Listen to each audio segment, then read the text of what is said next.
కూడి వచ్చిన సహోదరులు క్రీస్తు నామమున వందనములు తెలియజేస్తున్నామండి. ఫిలిప్పీయులకు రాసిన పత్రిక 2వ అధ్యాయం 12వ వచనాన్ని మనం చదువుతాం. ఫిలిప్పీయులకు రాసిన పత్రిక 2వ అధ్యాయం 12వ వచనంలో, కాగా నా ప్రియులారా, మీరు ఎల్లప్పుడూ విధేయులై ఉన్న ప్రకారము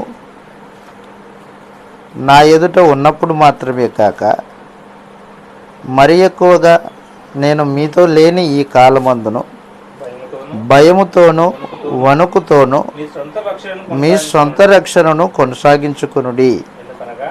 ఎందుకనగా మీరు ఇచ్చయించుటకును కార్యసిద్ధి కలగచేసుకొనుటకును తన దయా సంకల్పం నెరవేరుటకై మీలో కార్యసిద్ధి కలగచేయువాడు దేవుడే. చాలు. ఫిలిప్పీయులు అపోస్తలుడైన పౌలు ఫిలిప్పీ అనే ప్రాంతంలో సువార్త ప్రకటించాడు. సువార్త ప్రకటించితే అక్కడ సంఘం ఏర్పాటయింది. ఆ సంఘంలో పెద్దలు ఉన్నారు, పరిశుద్ధులు ఉన్నారు. సంఘమే పరిశుద్ధులు, వారికి రాస్తున్నాడు. ఆ సంఘంలో సంఘ పెద్దలు ఏర్పడ్డారు. 1వ అధ్యాయం 1వ వచనంలో ఫిలిప్పీయులకు రాసిన పత్రిక 1:1లో, ఫిలిప్పులో ఉన్న క్రీస్తు యేసునందలి సకల పరిశుద్ధులు, అదిగో ఎవరాళ్ళు? పరిశుద్ధులు. పరిశుద్ధులంటే లోకానికి వేరైన వాళ్ళు.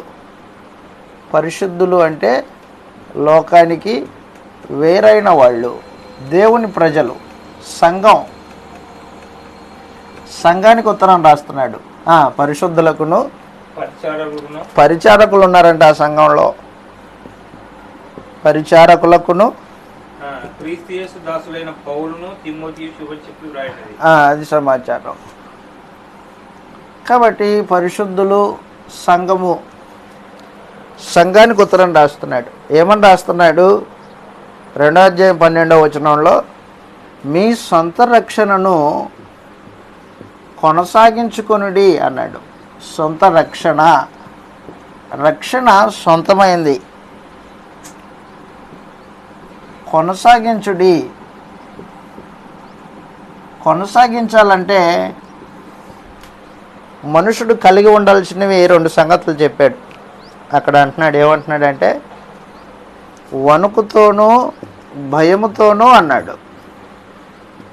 వణుకుతోనూ భయముతోనూ సొంత రక్షణను కొనసాగించుకోండి. భయం ఉండాలంట, వణుకు ఉండాలంట. దేని విషయంలో? రక్షణను కొనసాగించే విషయంలో. రక్షణ దేవుడు అనుగ్రహించిన దీవెన. ఎఫెసీ పత్రిక 2వ అధ్యాయం 8వ వచనంలో, రక్షణ దేవుడు అనుగ్రహించిన దీవెన, దేవుని వరం అది. ఎఫెసీ పత్రిక 2వ అధ్యాయము 8వ వచనంలో ఈ మాట రాయబడింది. ఎఫెసీలకు రాసిన పత్రిక 2వ అధ్యాయం 8వ వచనంలో, మీరు విశ్వాసము ద్వారా దేన్ని విశ్వసించారు? మీరు క్రీస్తు యేసు శిలువ రక్తాన్ని విశ్వసించారు. దేవుని మాట యందు విశ్వాసం ఉంచారు. దేవుని వాగ్దానముల యందు విశ్వాసం ఉంచారు. మీరు విశ్వాసం ద్వారా కృపచేతనే రక్షింపబడి ఉన్నారు. ఇది మీ వలన కలిగినది కాదు, దేవుని వరమే. అది దేవుడు క్రీస్తునందు విశ్వాసం ఉంచిన వారికి అనుగ్రహించిన వరము రక్షణ. అది నీ సొంత అయినది, తక్కిన వారికి సంబంధించింది కాదు. నీకి నీ దేవునికి మధ్య ఉండే బాంధవ్యం ఇది. ఈ సొంత రక్షణను నువ్వేం చేయాలంటే కొనసాగించుకోవాలి. కొనసాగించుకునే ఈ సమయంలో నీకేముండాలా? వణుకు ఉండాలా, భయం ఉండాలా. ఎందుకు వణుకు భయము? పోగొట్టుకుంటానేమోనని భయం ఉండాల. ఎక్కడ జారిపోతుందో రక్షణ అనే వణుకు ఉండాలి మనిషికి. రక్షణ జారిపోతుందా? జారిపోతుంది. అది దేవుడు క్రీస్తునందు విశ్వాసం ఉంచిన వారికి శిరస్రాణంగా ఇచ్చాడు, తలకి కిరీటంగా ఇచ్చాడు. చదువుతాం, ఇలాగ రాయబడింది. కీర్తన 132 కీర్తన 132 కీర్తన 16వ వచనంలో రక్షణ అనే వస్త్రాన్ని ఇచ్చాను అని చెప్పాడు. నువ్వు రక్షణ అనే వస్త్రాన్ని ధరించుకున్నావు. రక్షణ అనేది వస్త్రం అన్నాడు ఒక దగ్గర, మరో దగ్గర శిరస్రాణం అన్నాడు. శిరస్రాణం చదువుతాం, అక్కడ రాయబడింది. కీర్తన 132 కీర్తన 16వ వచనంలో, నీ యాజకులు దాని యాజకులు రక్షణను వస్త్రమును ధరించుకుని ఉన్నారు అన్నాడు. శిరస్రాణం ఎఫెసీయులకు రాసిన పత్రిక 6వ అధ్యాయము 17వ వచనంలో, ఎఫెసీయులకు రాసిన పత్రిక 6వ అధ్యాయము 17వ వచనంలో మరియు రక్షణ అను శిరస్రాణమును చాలు. రక్షణ అనేది దేవుడు మనుషునికి అనుగ్రహించిన శిరస్రాణం. అపవాది తల మీద ఆటంకం చేయకుండా తలకి భద్రంగా ఉండడానికి శిరస్రాణాన్ని అనుగ్రహించాడు దేవుడు. రక్షణ అనే శిరస్రాణము. రక్షణ అనేది దేవుడు అనుగ్రహించిన స్వాస్థ్యం. అది మూడవది. రక్షణ దేవుడు అనుగ్రహించిన స్వాస్థ్యము. రక్షణ అనేది దేవుని స్వాస్థ్యము. దేవుని స్వాస్థ్యం. హెబ్రీయులకు రాసిన పత్రిక 1వ అధ్యాయం 13వ వచనంలో ఈ మాట రాయబడింది. హెబ్రీయులకు రాసిన పత్రిక 1వ అధ్యాయము 13వ వచనంలో,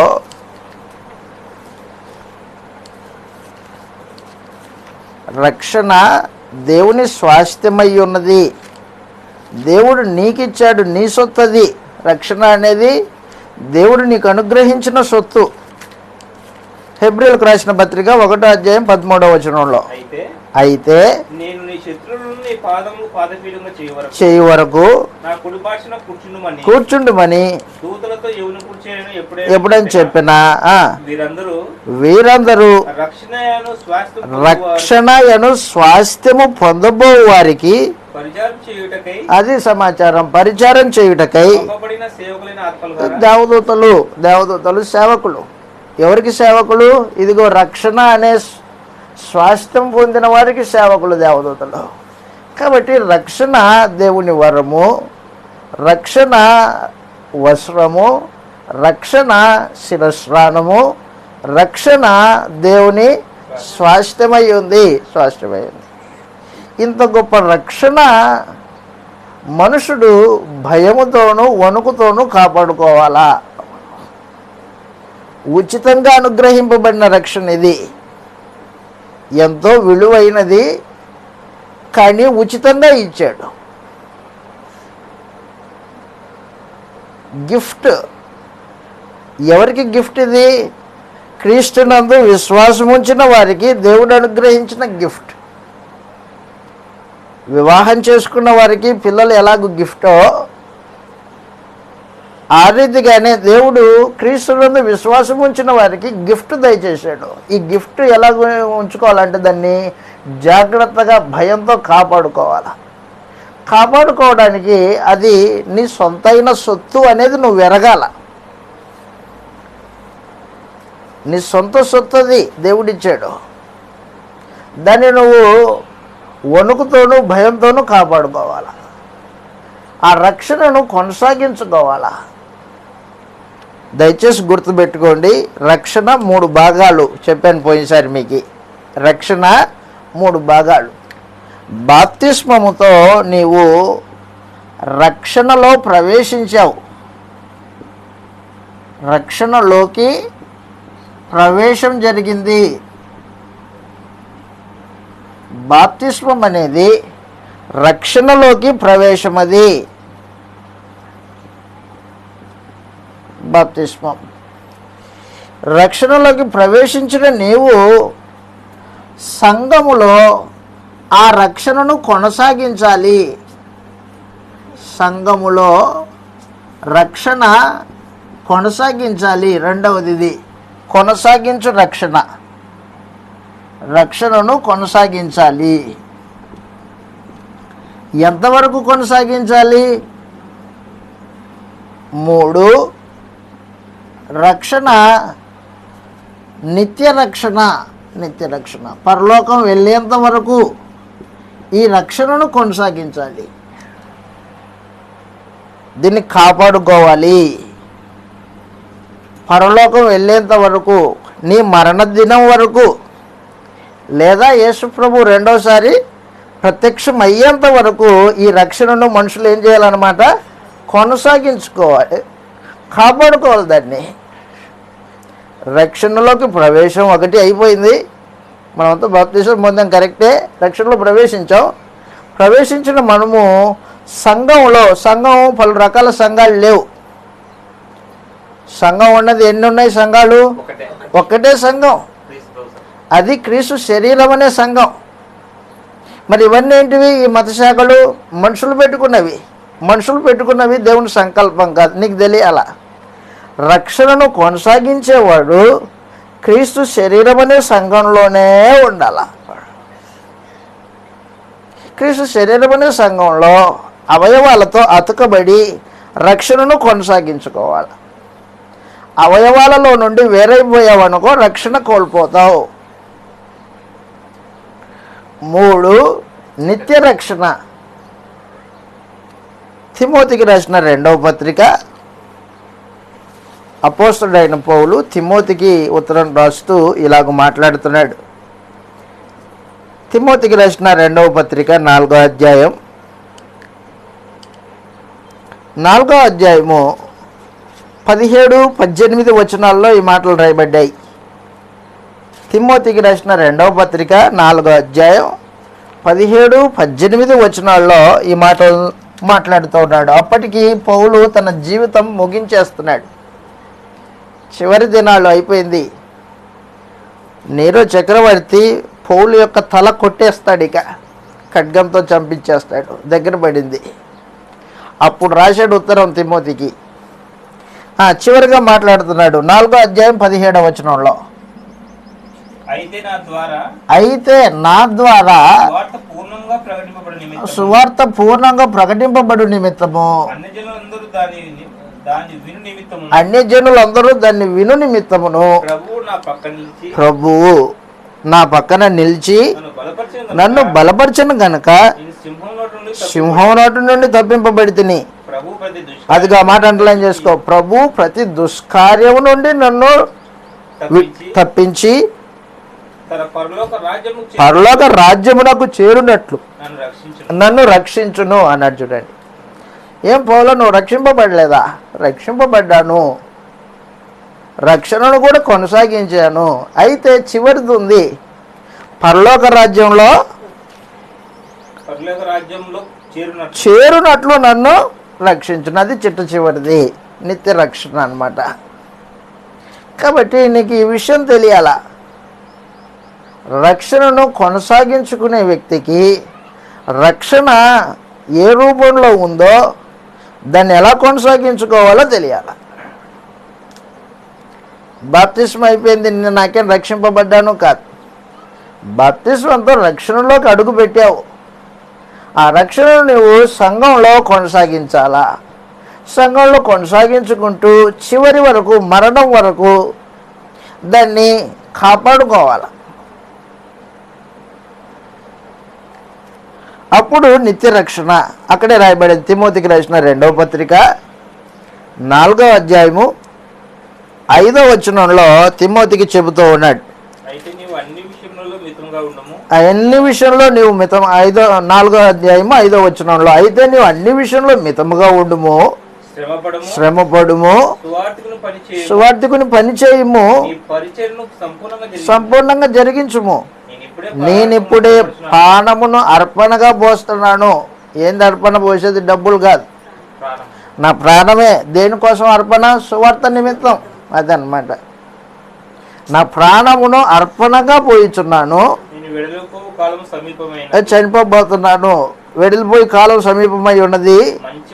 అది సమాచారం. మంచి పోరాటం పోరాడి తిని నా పరుగు కడముట్టించి తిని. మహత్తరమైన సాక్ష్యం. నా పరుగు కడముట్టించి తిని ఇంక అయిపోయింది, గెలిచేశాను నేను. అది అనమాట. విశ్వాసమును కాపాడుకుంటుని నీతి కిరీటం ఉంచబడి ఉన్నది. యేసు ప్రభు రెండోసారి ప్రత్యక్షమైనప్పుడు నీతిగల న్యాయాధిపతి అయిన ప్రభువు నాకు మాత్రమే కాకుండా ఆయన ప్రత్యక్షతను అపేక్షించి వారందరికీ అనుగ్రహించును. నా కోసం నీతి కిరీటం ఉంది అని అపోస్తుడైన పౌలు తేటగా తెలియజేశాడు. తన జీవితం తనకి తెలిసిపోయింది. భవిష్యత్తుని నిరీక్షిస్తున్నాడు క్రీస్తు యేసులో. ఆ రీతిగా రక్షణలో ప్రవేశించిన మనము సంఘము క్రీస్తు ప్రభు శరీరంలో రక్షణను కొనసాగించుకుంటూ నిత్య రక్షణ ఎదురు చూస్తూ ఉండాలి. ఆయన వస్తే ఆయనతో పాటు పరలోకం వెళ్ళిపోతాను. ఇది నీ కలిగి ఉండాలి. కలిగి ఉంటూ ఏం చేయాలన్నమాట? రక్షణను, నీ సొంత రక్షణను భయముతోనూ వణుకుతోనూ కొనసాగించాలా అన్నాడు. సంసోను ఉన్నాడు, మనందరికి తెలుసు. సంసోను, ఈ సంసోను దేవుని వరంగా పుట్టినవాడు. మనోహ, అతని భార్యలకి పిల్లలు లేరు, చాలా సంవత్సరాలు అయింది. అయితే దేవుడు కనికరించి వారికి ఒక మగబిడ్డనిచ్చాడు, బలవంతుడైన వాడిని. ఎవరు? సంసోను.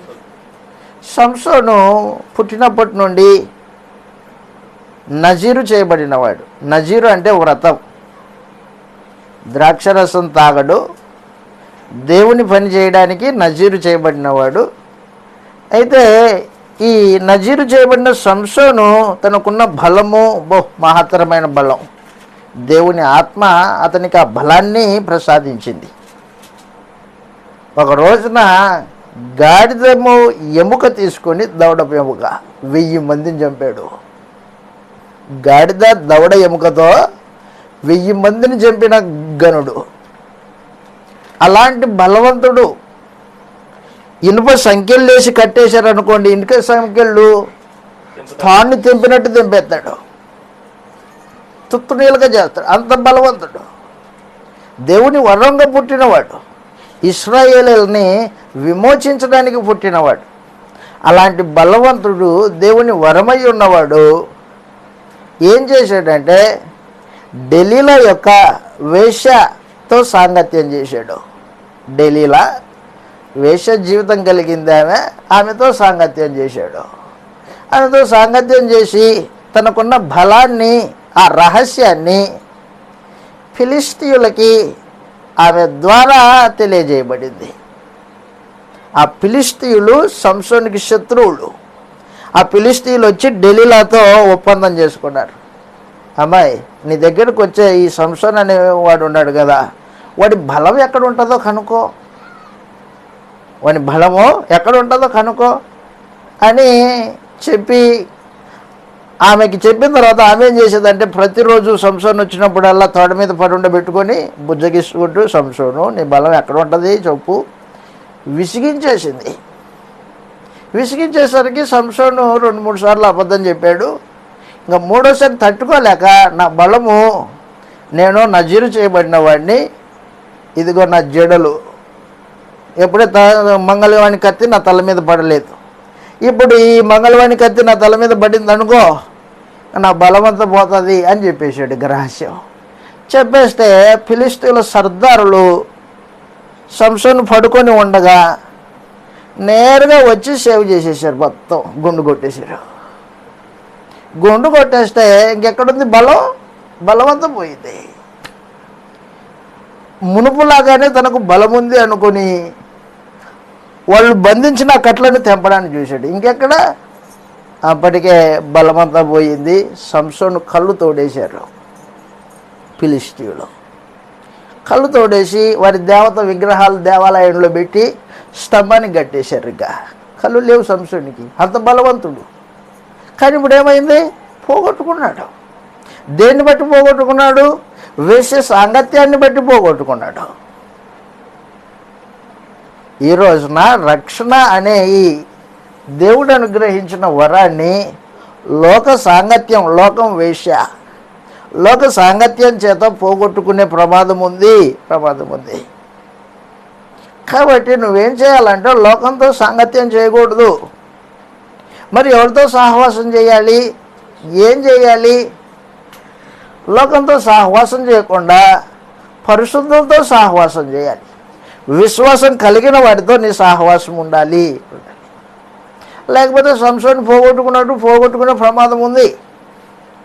సంసోను ఆ బలాన్ని పోగొట్టుకున్న తర్వాత కళ్ళు తోడేశారు, గుడ్డోడైపోయాడు.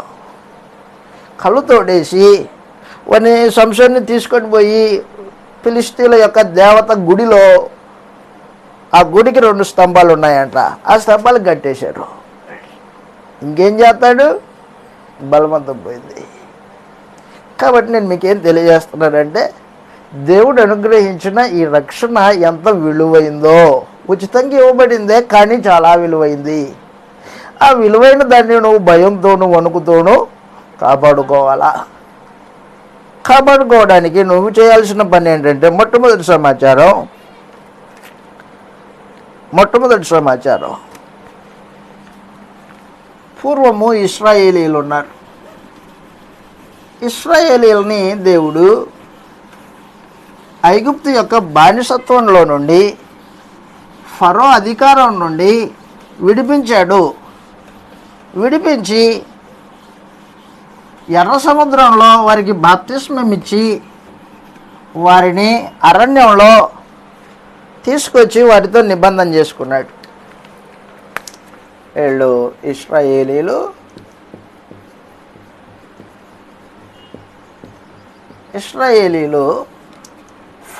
ఐగుప్తు ఫరో అధికారం కింద ఉన్నారు.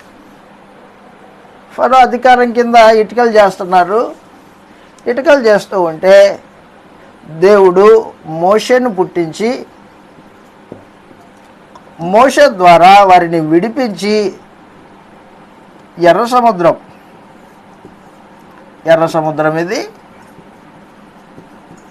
సముద్రంలో వారికి బాప్తిస్మం ఇప్పించి, ఈ బాప్తిస్మం తీసుకున్న తర్వాత అరణ్యంలోకి వచ్చారు. అరణ్యంలో దేవునితో సహవాసం, నిబంధన సంబంధమైన జీవితం.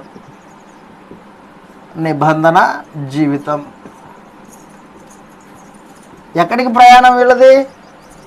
పాలు తేనెలు ప్రవహించే దేశానికి ప్రయాణం, కనాను దేశానికి ప్రయాణం. ఈ కనాను దేశానికి వెళ్ళాలి వాళ్ళు. దేవుడు ఏం చేశాడంటే ఇశ్రాయేలీయుల్ని మోషే ద్వారా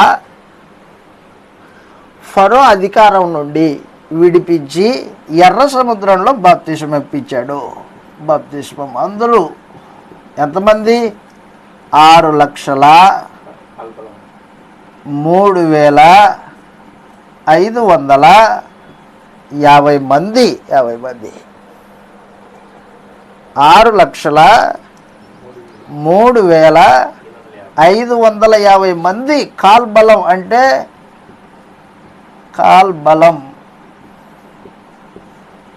నడవ శక్తి కలిగిన వాళ్ళు, సైనికులుగా ఉండడానికి వచ్చిన వాళ్ళు, 20 సంవత్సరాలు పైబడిన వాళ్ళు 6,03,550 మంది. వీళ్ళు ఎర్ర సముద్రంలో బాప్తిసం తీసుకున్నారు. కొరింథీయులకు రాసిన మొదటి పత్రిక కొరింథీయులకు రాసిన మొదటి పత్రిక 10వ అధ్యాయం 1వ వచనంలో ఈ మాట రాయబడింది. సహోదరులారా, కొరింథీయులకు రాసిన మొదటి పత్రిక 10వ అధ్యాయం 1వ వచనంలో, సహోదరులారా, ఈ సంగతి మీకు తెలియకుండా నాకు ఇష్టం లేదు. ఏంటి ఆ సంగతి చెప్తున్నాడు. అదేంటంటే మన పితరులు, అదిగో ఇశ్రాయేలీలు, మన పితరులందరూ మేఘం కింద ఉండిరి, వారు సముద్రం, ఎర్ర సముద్రంలో నడిచిపోయిరి. అందరూ మోషేను బట్టి మేఘములోను సముద్రంలోను ఏం పొందారు వాళ్ళు? అదిగో బాప్తిస్మం పొందారు. వాళ్ళు కూడా బాప్తిస్మం పొందారు. ఆత్మ సంబంధమైన ఒకే ఆహారము భుజించిరి. అందరూ ఆత్మ సంబంధమైన ఒకే పానీయం పానం చేసిరి. ఒకే రొట్టె ఒకే ద్రాక్ష రసం అన్నట్టు అనమాట. ఏలయనగా బండలో తాగిరి, ఆ బండ క్రీస్తే. అది ఆ మాట గుర్తుపెట్టుకో. 6వ వచనం అది. దేవునికి ఇష్టలుగా ఉండలేదు గనుక అన్నాడు. చూడండి, దేవునికి ఇష్టలు ఎక్కువ మంది, తక్కువ మంది కాదు, ఎక్కువ మంది దేవునికి ఇష్టలుగా ఉండలేదు గనుక దేవుడు వారిని అరణ్యంలో సంహరించాడు. దేవుడే సంహరించాడు. రక్షించిన దేవుడే భక్షించాడు. ఇప్పుడు సంహరించాడు, దేవుడే సంహరించాడు. ఎందుకు సంహరించాడు? వాళ్ళు దేవునికి ఇష్టలుగా ఉండలేదన్నమాట. కనాన్ దేశానికి ప్రయాణం కట్టిన వాళ్ళు అరణ్య ప్రయాణం చేస్తున్నారు, రక్షింపబడ్డారు. రక్షింపబడిన వాళ్ళు దేవునికి ఇష్టలుగా ఉండాలి, కానీ దేవునికి ఇష్టలుగా ఉండలేదు. దేవునికి ఇష్టలుగా ఉండడం అంటే అర్థం ఏంటి? ఎవరు దేవునికి ఇష్టలు? ఎవరు దేవునికి ఇష్టలు అంటే గుర్తుపెట్టుకో. మొట్టమొదటి సమాచారం, చెడుతనాన్ని విసర్జించిన వాళ్ళు దేవునికి ఇష్టలు. చెడుతనాన్ని విసర్జించిన వాళ్ళు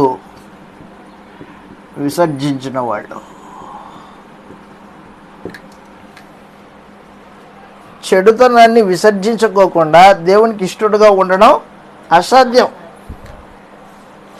కీర్తన 90వ కీర్తన 97వ కీర్తన క్షమించండి, కీర్తన 97వ కీర్తన 10వ వచనంలో ఈ మాట రాయబడింది.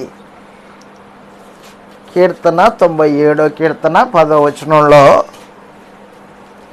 ఏమంటున్నాడంటే ఈ మాట సెలవిస్తూ ఉన్నాడు. యెహోవాను ప్రేమించు వారలారా, చెడుతనాన్ని అసహ్యించుకొనుడి అన్నాడు. దేవుణ్ణి ప్రేమించేవాడు ఏం చేయాలా? చెడుతనాన్ని అసహ్యించుకోవాలి. చెడుతనంలో బతికేవాడు దేవుణ్ణి ప్రేమించినట్టు కాదు. యెహోవాను ప్రేమించు వారలారా, అది సమాచారం. చెడుతనాన్ని అసహ్యించుకోండి. చెడుతనాన్ని అసహ్యించుకోకుండా దేవుణ్ణి ప్రేమించినట్టు కాదు. 2, దుర్నీతిలో బతికేవాడు దేవుణ్ణి ప్రేమించినట్టు కాదు. తిమోతికి రాసిన మొదటి పత్రిక,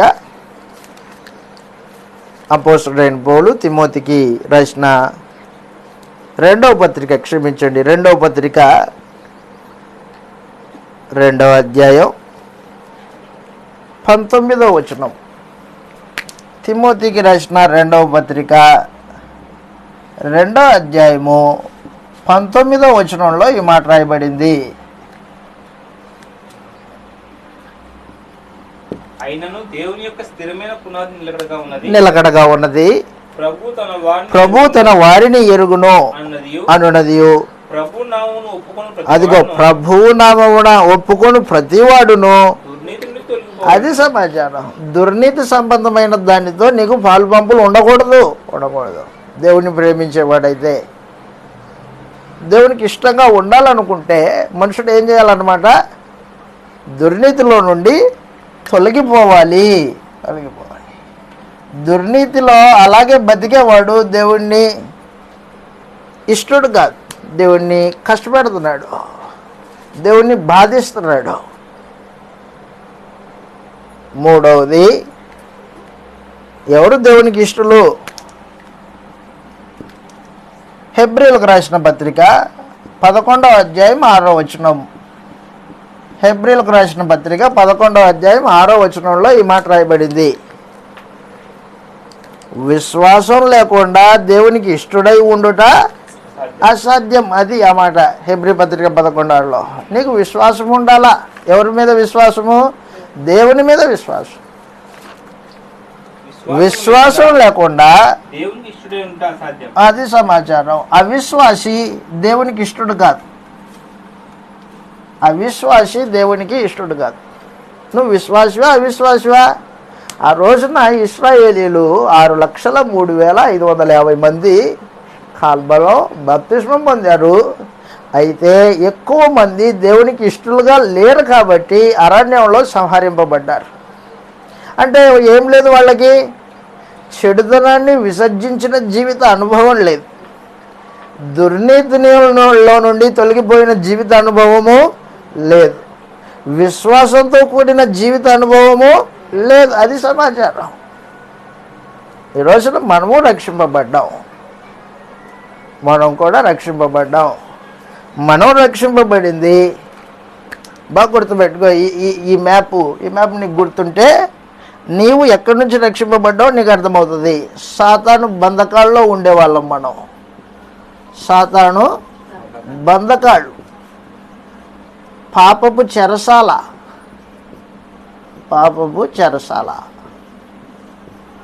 చెరసాలలో బంధింపబడి ఉన్నాం. అప్పుడు అది మనల్ని బంధించేస్తే దేవుడు క్రీస్తు ద్వారా మనల్ని రక్షించి బాప్తిస్మంతో కొత్త నిబంధన ఏర్పాటు చేశాడు.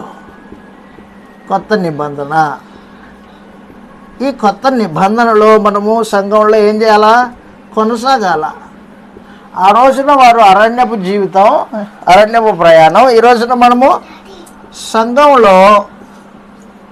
సంఘంలో జీవిస్తాం. సంఘం ఎక్కడుంది? లోకంలోనే ఉంది. ఈ లోకంలో బతికినంత కాలం ఈ రక్షణను మనం ఏం చేయాలా? కొనసాగించుకోవాలి. ఆ రోజున ఫరో అధికారము, ఈ రోజున సాతాను అధికారం. ఆ రోజున దేవుడు ఎర్ర సముద్రంలో వారిని అందరికీ బాప్తిస్మం ఇచ్చి రక్షించాడు. ఈ రోజున క్రీస్తు యేసునందు విశ్వాసం ఉంచుట చేత మనకి బాప్తిస్మంతో రక్షించాడు. ఆ రోజున వాళ్ళు రక్షింపబడ్డారు. ఈ రోజున మనము రక్షింపబడ్డాం. అయితే వారు అనేక మంది దేవునికి ఇష్టలుగా ఉండలేదు. ఈ రోజున మనము దేవునికి ఇష్టలుగా ఉండాలి. అదే చెప్పాడు 1 కొరింథీ 10వ అధ్యాయం 6వ వచనంలో. 1 కొరింథీ 10వ అధ్యాయం 6వ వచనంలో సమాచారం అది. వారు ఆశించిన 10వ అధ్యాయం 6వ వచనం 5వ వచనం. అది దేవునికి ఇష్టలుగా ఉండలేదు కనుక అది సమాచారం. కాబట్టి మనము ఇప్పుడు దేవునికి ఇష్టలుగా ఉండాలి. దేవునికి ఇష్టలుగా ఉండాలంటే ఏం చేయాలి? 3 సంగతులు చేయాలి. 1, చెడుతనాన్ని అసహ్యించుకోవాలి. చెడుతనాన్ని అసహ్యించుకుంటే మంచితనం కలిగి ఉంటావు. చెడుతనాన్ని అసహ్యించుకునేవాడు మంచితనం ఉంటుంది లోపల. 2, దుర్నీతిలో నుండి తొలగిపోవాలి. దుర్నీతిలో నుండి తొలగిపోయేవాడు ఏం చేస్తాడు? నీతిని జరిగిస్తాడు. నీతి, దుర్నీతి, చెడుతనం, మంచితనం. 3, విశ్వాసం కలిగి ఉంటాడు. విశ్వాసం కలిగి ఉంటే అవిశ్వాసిగా బతకడు. దేవుడి మీద ఆధారపడాల. ఆయన మాట మీద ఆధారపడాల. ఆయన చెప్పాడు చేస్తాడు అంతే. దేవుడు నమ్మదగినవాడు. దేవుణ్ణి నమ్మలేదు ఇశ్రాయేలీయులు ఆ రోజున. దేవుణ్ణి నమ్మకోకుండా అరణ్యంలో దేవుణ్ణి విసిగించారు. ఈ అరణ్యంలో దేవుడు మమ్మల్ని పోషించగలడా అన్నారు. అరణ్యంలో దేవుడు మమ్మల్ని పోషించగలడా? మాంసం పెట్టగలడా?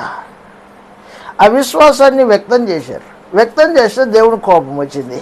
అరే, ఎర్ర సముద్రాన్ని పాయలు చేసి నడిపిస్తేనే, మేఘం నుండి నీకు వెలుగును ఏర్పాటు చేశాను, ఎండ తగలకుండా మేఘ స్తంభాన్ని ఏర్పాటు చేశాను, బండ నుండి నీళ్ళు ఇచ్చాను, అయినా నమ్మకం లేదా నా మీద. ఆ రోజున అనేక మంది అపనమ్మకం చేత వాళ్ళు అరణ్యంలో రాలిపోయారు. హెబ్రీలకు రాసిన పత్రిక 3వ అధ్యాయం, హెబ్రీలకు రాసిన పత్రిక 3వ అధ్యాయం 8వ వచనంలో, నేడు మీరు ఆయన శబ్దమును వినిన ఎడల అరణ్యంలో శోధన దినమందు కోపం పుట్టించినప్పటి వలె, అరణ్యంలో అదిగో అరణ్యంలో శోధన దినమందు కోపం పుట్టించినప్పటి వలె మీ హృదయమును కఠినపరుచుకొనకుడి. 40 సంవత్సరములు నా కార్యములు చూచి, 40 సంవత్సరాలు ఇశ్రాయేలీలు నా కార్యములను చూచి మీ పితరులు నన్ను పరీక్షించి శోధించిరి. కావున నేను ఆ తరం వారి వలన అదిగో విసిగి వీరు ఎల్లప్పుడూ తమ హృదయాలోచనలో తప్పిపోతున్నారు, నా మార్గం తెలుసుకొనలేరు. కనుక నేను కోపంతో ప్రమాణం చేసినట్లు నా విశ్రాంతిలో ప్రవేశింపని చెప్పి తిని, సహోదరులారా, అది జీవం గల దేవుణ్ణి విడిచిపోవున్నట్టు విశ్వాసం లేని దుష్ట హృదయం మీలో ఎవని ఒకవేళ ఉండునేమో అని జాగ్రత్తగా చూసుకోండి. నేడు వినిన ఎడల కోపం పుట్టించినప్పటి వల్లే మీ హృదయములను కఠినపరచుకొనకుడని ఆయన చెప్పెను గనుక పాపం వల్ల కలుగు భ్రమ చేత మీలో ఎవడును కఠినపరచుకున్నట్లు నేడు అనబడి సమయం ఉండగానే ప్రతి దినము ఒకరినొకడు బుద్ధి అదనమాట. ప్రతి దినము సాహవాసం ఉండాలా, ఒకరినొకడు బుద్ధి చెప్పుకునే విధానం ఉండాలా. ఏలయనగా మొదట నుండి మనకున్న ఈ దృఢ విశ్వాసము అంతం వరకు గట్టిగా చేపట్టిన ఎడలనే క్రీస్తులో పాలివారమై ఉంటాము. విని కోపం పుట్టించిన వారెవరు? వచ్చిన వారందరూ కదా. ఎవరి మీద 40 ఏళ్ళు దేవుడు కోపగించెను? పాపం చేసిన వారి మీదనే కదా. అదిగో వారి శవాలు అరణ్యంలో రాలిపోయాయి.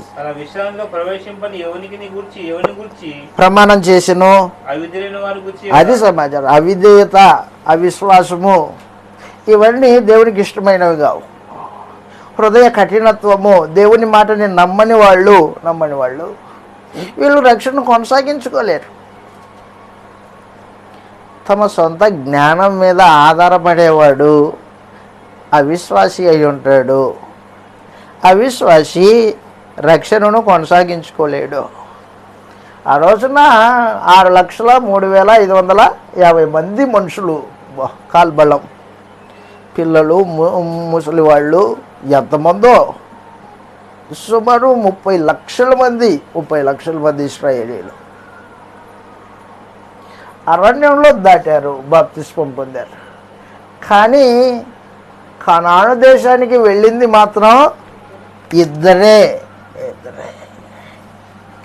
మిగతా 6,03,548 మంది ఏమైపోయారు?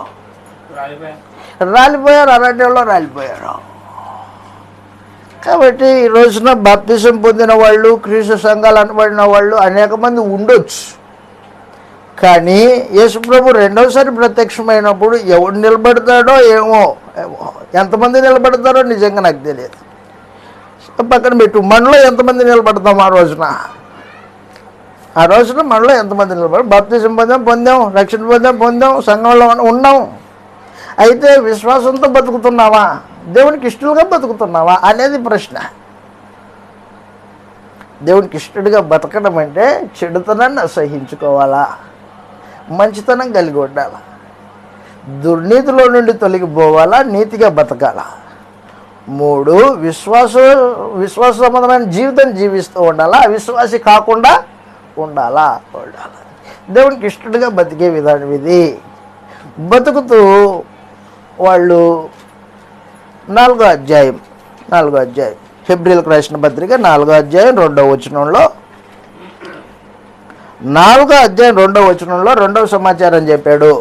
వారికి ప్రకటింపబడినట్లు అదిగో బాగా గుర్తుపెట్టుకోండి, వారికి ప్రకటింపబడినట్లు. మనకును సువార్త ప్రకటింపబడిన వారికంటే ఎవరికి? ఇశ్రాయేలుకి. అది సమాచారం బాగా గుర్తుపెట్టుకోవాలి లేఖనం. వారికి ప్రకటింపబడినట్లు మనకును సువార్త ప్రకటింపబడింది గాని వినిన వారితో విశ్వాసం గలవారై కలిసి ఉండలేదంట. విన్నవారితో సహవాసం చేయాలి, విన్నవారితో సహవాసం చేయాలి. 2, విన్నవారితో కలిసి ఉండాలి, విన్నవారితో కలిసి ఉండాలి. వినిన వారితో కలిసి ఉండలేదు కనుక ఏమైపోయారు వాళ్ళు?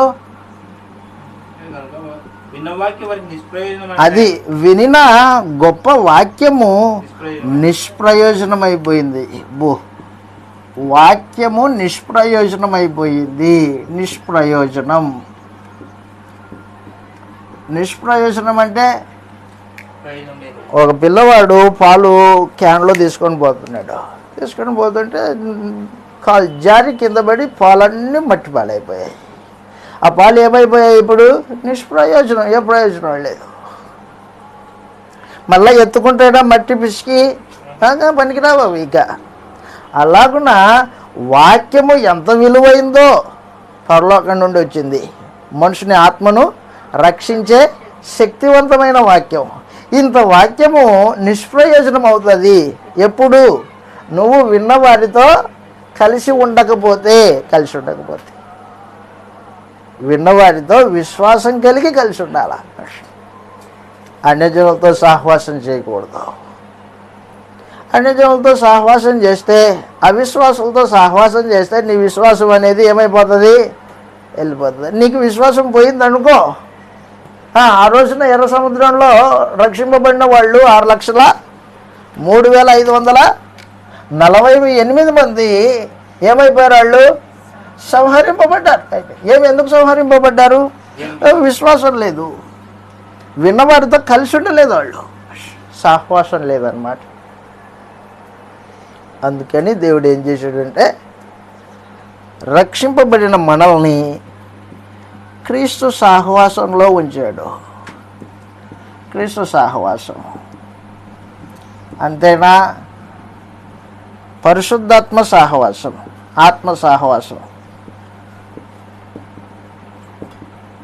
అంతేనా?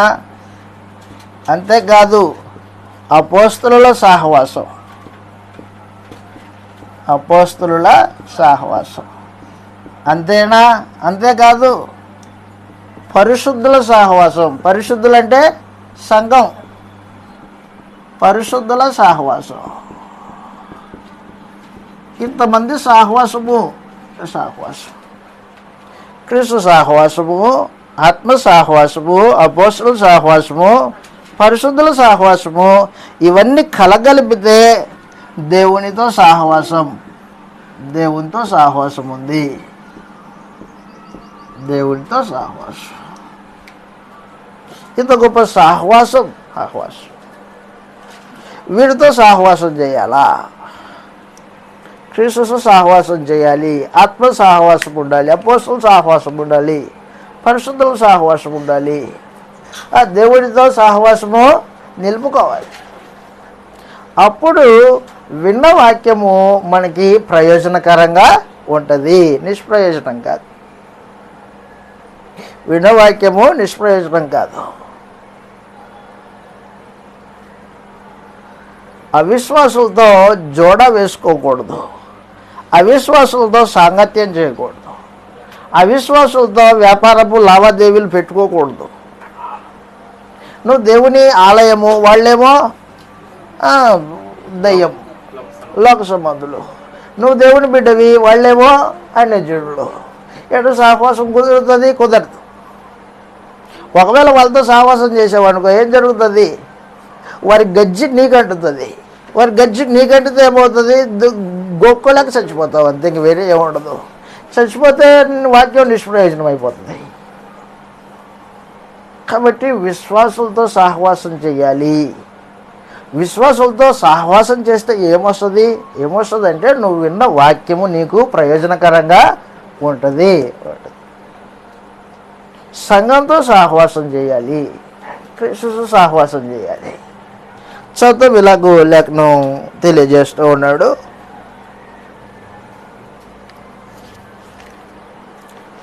యోహాన్ గారు రాసిన మొదటి పత్రిక 1వ అధ్యాయం 3వ వచనంలో అపోస్తలులు చెప్పిన వాక్యములో నీవు నడవాలి, అపోస్తలుల బోధలోనే నీవు నిలిచి ఉండాలి. మనుషులు ఎన్నో రకరకాల బోధలు లోకంలోకి వచ్చేసాయి. ఆ బోధలన్నీ పక్కన పెట్టాలి, అపోస్తలుల బోధలోనే నిలబడాలి. చదువుతాం, ఇలాగ రాయబడింది యోహాన్ గారు రాసిన మొదటి పత్రిక 1వ అధ్యాయం 3వ వచనంలో. మాతో అంటే యోహాన్ గారు, ఎవరు యోహాను? అపోస్తలుడైన యోహాను. మాతో కూడా మీకు సహవాసం కలుగునట్లు మేము చూచిన దాన్ని విన్న దాన్ని మీకు తెలియజేయుచున్నాం. మన సహవాసం అయితే అదిగో దేవునితో కూడాను ఆయన కుమారుడైన క్రీస్తు యేసుతో కూడాను ఉన్నది. అది సమాచారం. ఆత్మ సహవాసం ఉంది మనకి. మనలో ఆత్మ ఉన్నాడు, ఆత్మ మనలో నివసిస్తూ సహవాసం చేస్తాడు. ఆత్మయందు నడిపింపబడిన జీవితానుభవం అన్నమాట అది ఆత్మ సహవాసం. తర్వాత పరిశుద్ధుల సహవాసం. సంఘంతో సహవాసం చేయాలి. నీకు శోధనలు వస్తాయి. మానవ జీవితం అన్న తర్వాత శోధనలు సహజం. అయితే ఈ శోధనలో నుండి నువ్వు తప్పింపబడాలంటే నువ్వేం చేయాలి? సహోదరులతో సహవాసం చేయాలి. తిమోతికి రాసిన 2వ పత్రిక 2వ అధ్యాయం 22వ వచనంలో, తిమోతికి రాసిన 2వ పత్రిక 2వ అధ్యాయం 22వ వచనంలో 2:22లో నీ యవ్వనేచ్ఛల నుండి పారిపోము అన్నాడు. 2వ అధ్యాయం 22లో నువ్వు యవ్వనేచ్ఛల నుండి పారిపోము, పవిత్ర హృదయులై ప్రభువునకు ప్రార్థన చేయు వారితో కూడా నీతిని, విశ్వాసాన్ని, ప్రేమని, సమాధానం వెంటాడు, దాన్ని వెంబడించు, వారితో పాటు పరిగెత్తు. నీతిని, విశ్వాసాన్ని, ప్రేమను, సమాధానమును, అది 4 సంగతులు చెప్పాడు. సహవాసంలో 4 సంగతులు: నీతి, ప్రేమ, విశ్వాసము, 4 సమాధానము.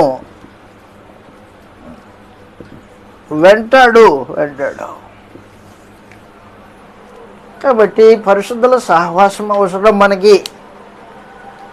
ఆయన ఒక ఉదాహరణ చెప్పాడు. ఏం చెప్పాడంటే, నిప్పులు ఉన్నాయంట, బొగ్గులు నిప్పులు. అవి ఆ నిప్పులు బాగా సగసగ కాలుతున్నాయి. కాలుతుంటే ఒకదాన్ని తీసుకొని పక్కన పెట్టాడు. కొద్దిసేపటికి ఆ నిప్పు నివురు గప్పి మసిబారి ఏమైపోయింది? చల్లారిపోయింది. చల్లారిపోయిన దాన్ని తీసుకొచ్చి మరలా నిప్పుల్లో పెట్టేశాడు. మరలా వెలిగింపబడింది. అంటే సహవాసంలో ఉంటే నువ్వు వెలుగుతూ ఉంటావు, లేకపోతే ఏమైపోతావు? ఆరిపోతావు. ఆత్మ ఆరిపోయింది అనుకో, ఇంక అయిపోయింది నీ గతి. ఇంకా నిన్ను ఎవడు కొత్తగా నిన్ను మార్చలేడు. ఆత్మ ఆరిపోయిందా?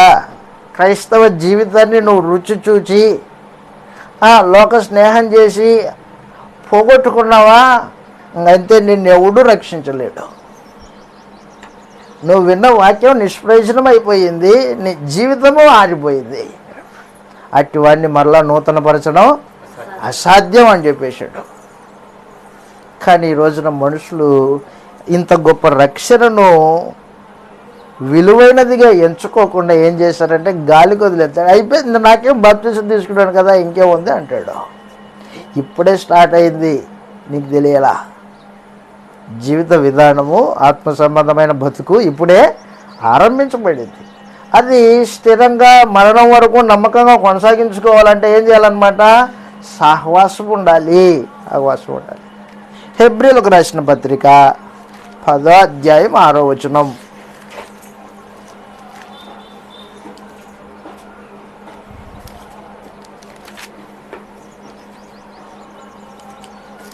హెబ్రీలకు రాసిన పత్రిక 10వ అధ్యాయంలో, క్షమించండి 6వ అధ్యాయం 1వ వచనం నుండి, లేదా 4వ వచనం, నేరుగా 4వ వచనం.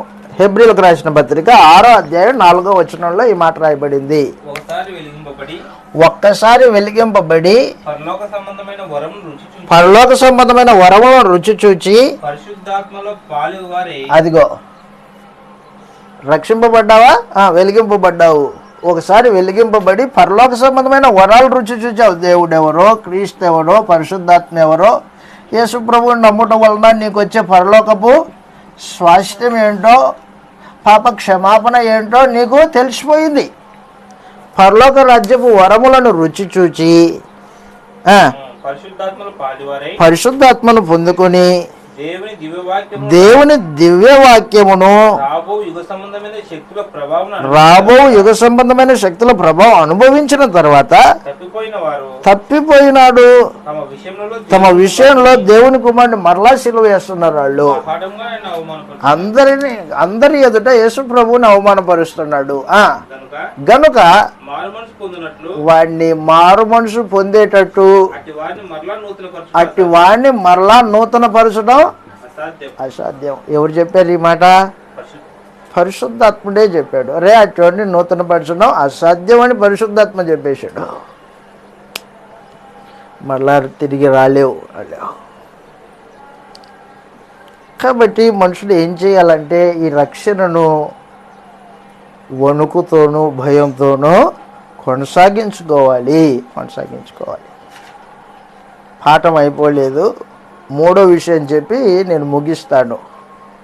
మరలా వచ్చినప్పుడు సంగతులు ఆలోచన చేస్తాం. 3వ సంగతి ఏంటంటే, ఒకటేంటి? దేవునికి ఇష్టలుగా బతకాల. రెండోది ఏంటి? విన్నవారితో సహవాసము కలిగి ఉండాల. 3వది వాక్యం అనే పాలను నువ్వు అపేక్షించాల. వాక్యాన్ని చదవాలా, వాక్యాన్ని ధ్యానించాలా. వాక్యము ధ్యానించుకోకుండా, వాక్యం చదువుకోకుండా నీ ఆత్మ బతకలేదు. అన్నం తినకోకుండా నీ శరీరం ఎలాగో బతకలేదో, వాక్యం లేకుండా నీ ఆత్మ బలం పొందుకోలేదు. పేతురు గారు రాసిన మొదటి పత్రిక 2వ అధ్యాయం 1వ వచనం నుండి. పేతురు గారు రాసిన మొదటి పత్రిక 2వ అధ్యాయం 1వ వచనంలో, ప్రభు దయాళుడని రుచి చూచి ఉన్న ఎడల సమస్తమైన దుష్టత్వమును సమస్తమైన కపటమును వేషధారణను సమస్త దూషణ మాటలను మాని అదిగో కొత్తగా జన్మించిన శిశువు ఎలాగుంటాడు? కొత్తగా జన్మించిన శిశువు, కొత్తగా పుట్టిన బిడ్డకి భోజనం పెడితే వాడు బలవంతుడు కాడు. ఏం పెట్టాలి? తల్లి పాలే పట్టియాలి. తల్లి పాలు పట్టిస్తేనే వాడు ఎదుగుతాడు. తల్లి పాలలో వాడికి బలం వస్తుంది. ఆ రీతిగానే నీవు కొత్తగా పుట్టావు. కొత్తగా పుట్టిన నీవేం చేయాలన్నమాట? ఇప్పుడు వాక్యం అనే పాలని అపేక్షించాలి. అపేక్ష అంటే కోరుకోవడం. అపేక్షించాలి. వాక్యాన్ని కోరుకోవాలి. నువ్వు వాక్యాన్ని చదవాలి, వాక్యాన్ని ధ్యానించాలి, వాక్యాన్ని వినాలి. అప్పుడు నువ్వు బలవంతుడు అవుతావు.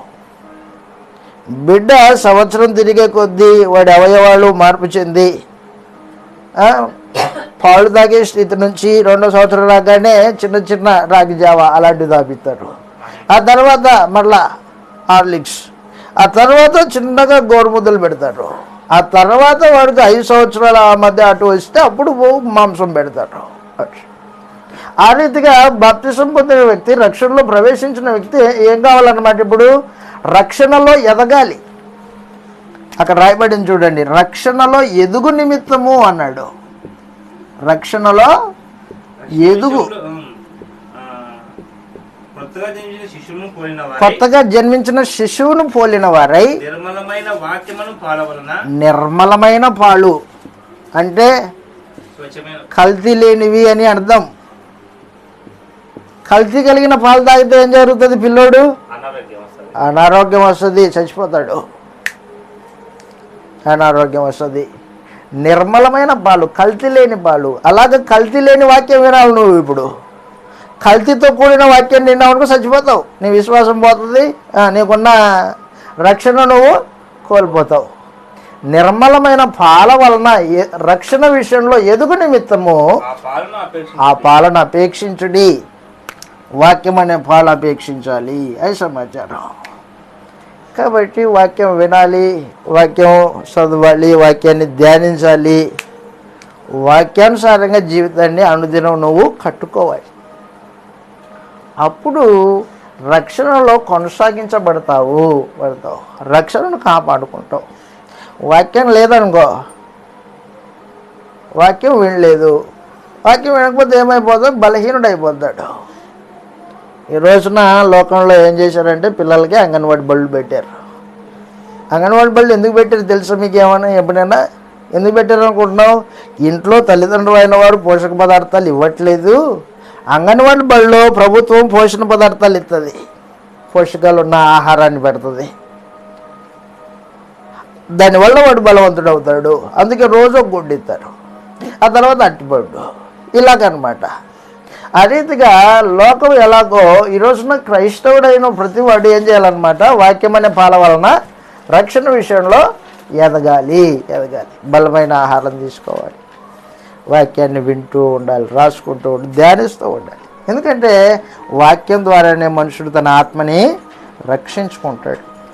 తన చెడుతనాన్ని, తన దుష్టత్వాన్ని, తన కపటాన్ని వాక్యం ద్వారానే తనలో నుండి తీసుకుంటాడు. అందుకే అన్నాడు అక్కడ 2వ అధ్యాయం 1వ వచనంలో, ప్రభువు దయాళుడని మీరు రుచి చూచి ఉన్న ఎడల, అది మీరు రుచి చూస్తే దేవుడు కనికరం కలిగిన వాడని ఏం చేయాలా?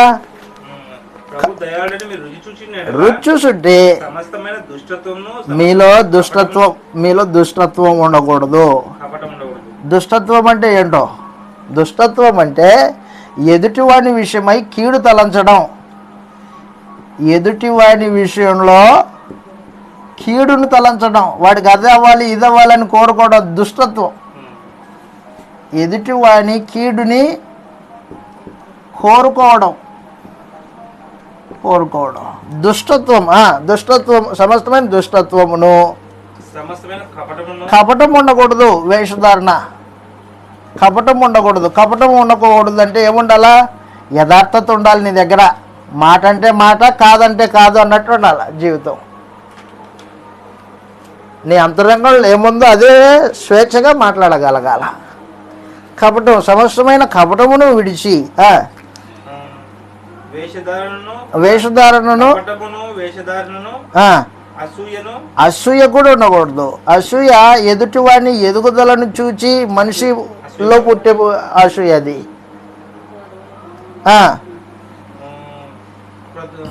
మాని అవన్నీ ఏం చేయాలన్నమాట? దూషణ మాటలు కూడా మానాలి, దూషించకూడదు. కాబట్టి 4 సంగతులు జరగాల.